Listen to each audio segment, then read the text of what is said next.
What's poppin', y'all? Y'all know we are pro hater here. Of course, we support not all types of hate actually, but the good sport haters, right? Like the malicious haters, we don't really mess with that. And Pokimane is one of the easiest people to hate on. Like she makes it a little bit easy, but I feel like there are certain times when people just get hated on to such a degree that it rewrites everything that they've ever done. So in response to this clip where Pokimane says that all attractive men happen to be fruity, I'm gonna play you guys the clip right now, and then this response from a streamer got me like really tripping a little bit.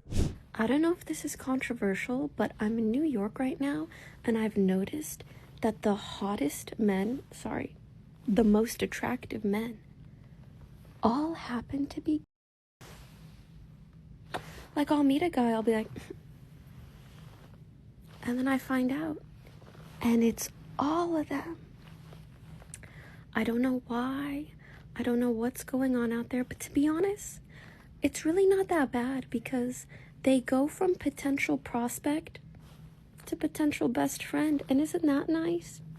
So here, this is good bait, by the way. This is a great post by this page. This is a good clipping type post. I wonder if Pokimane is paying these clippers. Like, do they have like a Pokimane clipping Discord or something like that? Because if she is, then salute, because that's some good game right there. But this guy responds, quote tweets it. This guy by the name of NY Chris G, who is a fighting game player. I'm pretty sure he's really good at fighting games too, because I have heard his name before as a good player, and I know basically nothing about fighting games. Like that's all I know is LTG. That's it. So he says, normally I don't comment on stuff like this because it's pointless and a weak attempt at rage bait. But because I saw 2 posts about her back to back, it made me think. Keep in mind, he's seeing 2 posts about one of the most popular online figures. In the past few years, I've learned, against my will, that Pokimane seems to fail at everything. She failed to be a gamer. We'll get to my tweet a little bit later. Let me hold off. Instead, opting out for IRL stuff, yet wishes that Twitch goes back to gaming, ? This is a very good point that he makes here. She failed at selling cookies. I don't even know how. She failed at owning EVO, fighting game community's biggest tournament, where honestly, I kind of thought she hated every second of it. She fails at all, ? relationships, to the point where she thought it would be funny to be married to herself or something. She fails at being funny, ... Now, we don't know if she's failed at being at relationships, because most of the relationships that Pokimane has had, we've never known about, other than the one with that one rapper. And, well, some people know about that, I think. I don't think that was too public. So we don't know about those. And technically, didn't you fail at relationships if you're not currently... It's almost one of those things that you succeeded at if you died, or maybe your wife died or something like that, or your husband died. Because if you're not in a relationship right now, then that means all the previous ones failed. So doesn't that mean that everyone failed? That point I don't really get. Now again, I'm assuming what she does is all rage bait. I've never watched her before, but I've never heard anything good or positive come up about her. Everything is either about Pokimane, our overlord, jokes, or Pokimane, the wackest person of all time. So now I have to think, is she just unhappy? Does she just suck? Is she playing everyone like a fiddle? A really bad attempt at it, I must add. Am I stupid for posting about this? Someone educate me. Now, first, I want to play the clip of her when she's talking about the Twitch returning to gaming. And Asmongold actually had a good response to this. I'm going to play both of those right now. This year, I fully cut someone out of my life who used to be a close friend, but was lying to me, lying about me, in general causing me so much emotional turmoil that I needed a lot of therapy. But after I cut them off, I did not message them once. This year, I did not get into a single Twitter fight with any of the loser weirdos who cannot keep my name out of their mouths. They can take their one-sided beef into the new year alone. This year, I was so much better about saying no, whether it's to events, outings, or people who want me to do things that I just don't really want to do. I'm ridding myself of a lot of my people-pleasing tendencies, and I'm so proud of myself for that. This year, I posted and streamed and made content when I truly wanted to, instead of feeling the need to keep up with this endless rat race that is being online. This year, I pre-planned quarterly trips to visit my family instead of feeling this looming guilty sentiment that I wasn't seeing them enough. I always knew when I would see them next, and it gave me something to look forward to. I made it a start because it's the most important one. I am wishing you a happy new year, and I'm rooting for us. Pokimane goes out and she goes and says, I miss when streaming was about gaming and not just drama baiting and clip farming. Well, what are you doing? We have to look at the history of Pokimane, okay? Pokimane got popular by being in full cam and having a larger than average camera on Twitch playing League of Legends. That's what you did. You did this. For years, you did this. Now, so if you're talking about streaming being just about gaming, you were the one that tried to edge streaming towards not being gaming more than anybody else. And by the way, I dated another girl that did the same thing. I'm not even complaining about this. I thought it was great. But you can't go and complain about the way the website is whenever you're one of the people that made it this way, right? But drama baiting and clip farming, this girl comments on drama all the time. She has opinions on drama constantly. So yes, and second reply, right? So it's the same thing. Oh, there it is. Literally the reason Twitch added the IRL streaming section, mods banned everyone else of the game for 20 minutes, but they let you run your Dr. Pokey segment, talking to your viewers out of game for hours. Yeah.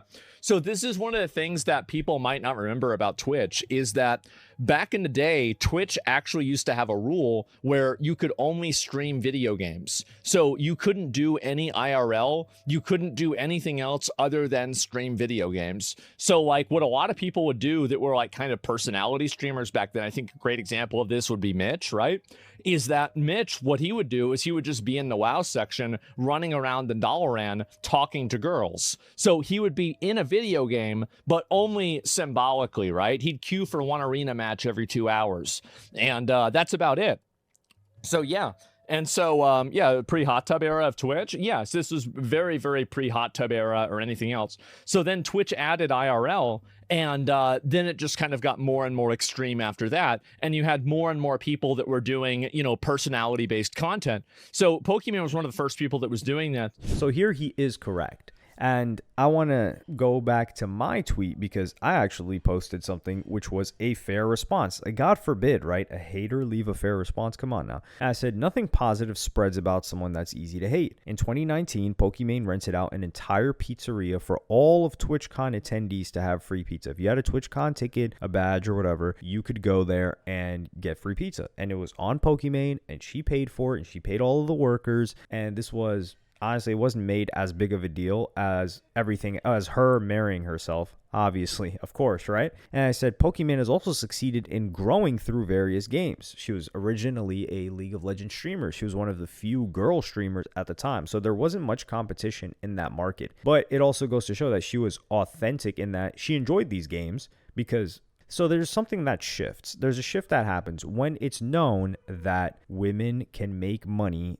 in a sphere that is male dominated. Then the ones that don't even care about the games, they will hop in and learn it because like, oh, there's bread to be made here and attention to get, say less. But at that time, it wasn't seen as a lucrative thing. So Pokimane was already playing a game that what chicks were playing League of Legends? I mean, like you have to be a psycho to play that game. So there's that. And then to also stream it is something that was uncommon. And then to consistently stream it. I think she was a university student at the time. So she grew in that game, right? And she had an advantage, but she also took the opportunity. Even though there was no like future where she was like, oh, I'm going to be a millionaire doing this. She was like, okay, this is some fun. And then she shifted from League of Legends to kind of like to Fortnite. When Fortnite really, really took off, she hopped in there and she blew up. A lot of people are stuck in one game because a lot of people are watched based on their performance in a competitive game like League of Legends. Like, for example, that Chris G dude, if he streamed something else, I would assume his viewership would tank, which is understandable because people probably watch him because he's really, really, really good at a game. Same thing with League of Legends. But that was never the case with Pokimane because she wasn't a top player or anything like that. So she shifts to Fortnite. She gets some collaboration. She rocks out with Myth for a little while, and that explodes her. And then she rides the Valorant wave, and she rides the Among Us wave, and then the Valorant wave. And riding these waves is hard. It's so difficult because so many people get dropped off in between one of them. And some people will say, oh no, well, there's a lot of views in this, so it must work. No, you're just seeing the top people that have the most views. So she would ride every wave, and to be consistently relevant in Twitch as a streamer for a decade, let's just say going on a decade, think about how many people have come after, like Leafy, right? Leafy's a nothing now. And Leafy was one of the biggest people at the time. Think about all the people that weren't even Pokimane haters, let's say,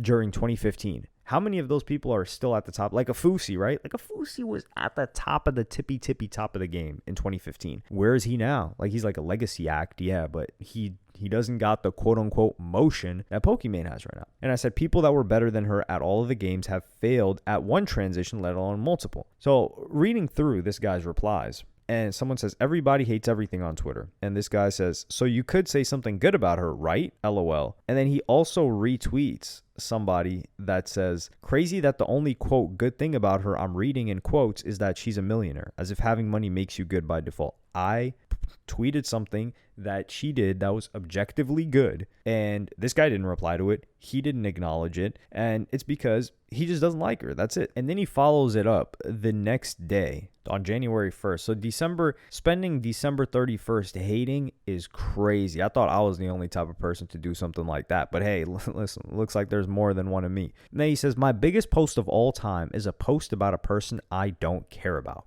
I have now officially, what's the term for it? Rage baited engagement farm deluxed all of you like small insects that you are. But alas, Pokimane is my queen, and I will continue to buy her cookies and bathwater. Step on me, please. This is such a poor attempt at trying to make it seem like you were rage baiting, because you could tell by the way that this tweet was written that it wasn't rage bait. It would be a lot shorter if it was rage bait, because the majority of the people are not going to read all of that. And on top of that, you wouldn't say and preface it by saying, I don't comment stuff like this because it's pointless in a weak attempt at rage bait. So you're saying that you're not rage baiting off rip, and you're seeing posts of her. So he got rage baited by her, and he's trying to say like, nah, I just rage baited y'all. No, you asked the question, which is like, yo, number one, you made out something that was completely false, which is she failed at everything. How do you fail upwards? And that's the thing. People are saying, oh, she's a millionaire. Yeah, so how do you fail your way up into having a ton of money, having